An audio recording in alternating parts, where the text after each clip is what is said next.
नमस्कार मंडळी, मी दिशा तुमच्या सगळ्यांचं आपल्या एका नवीन व्हिडिओमध्ये स्वागत करते. तर आज आहे नागपंचमी. तर आमच्याकडे आज कोकणामध्ये कसं नागपंचमीसाठी हळदीच्या पानातल्या पातोड्या ह्या केल्या जातात. तर मी ह्या फर्स्ट टाईम करत आहेत, कारण मला मोदक वगैरे करण्याचा एक्सपिरियन्स आहे. तर पातोड्यासुद्धा आज मी आज करणार आहे.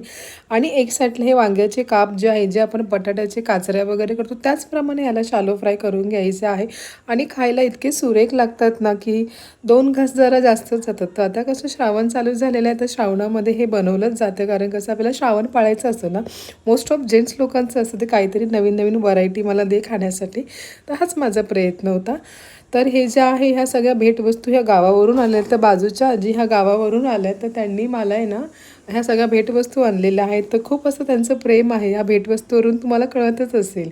तर इकडे ह्या ज्या हळदीच्या पानातल्या पातोड्या आहेत ह्या छानपैकी अशा उकडून झालेल्या आहेत. 20 मिनटं मी ह्याला छान असं स्टीम करून घेतलेलं आहे.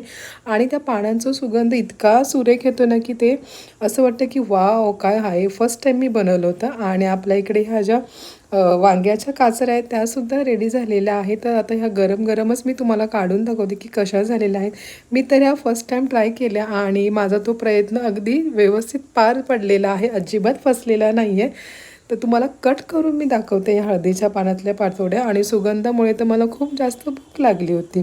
तर असेच नवीन नवीन व्हिडिओ घेऊन आपण पुन्हा भेटणार आहे. तर त्यासाठी आपल्या चॅनलला लाईक करा, शेअर करा आणि सबस्क्राईब करायला विसरू नका. तोपर्यंत मंडळी मस्त खा आणि सुदृढ राहा.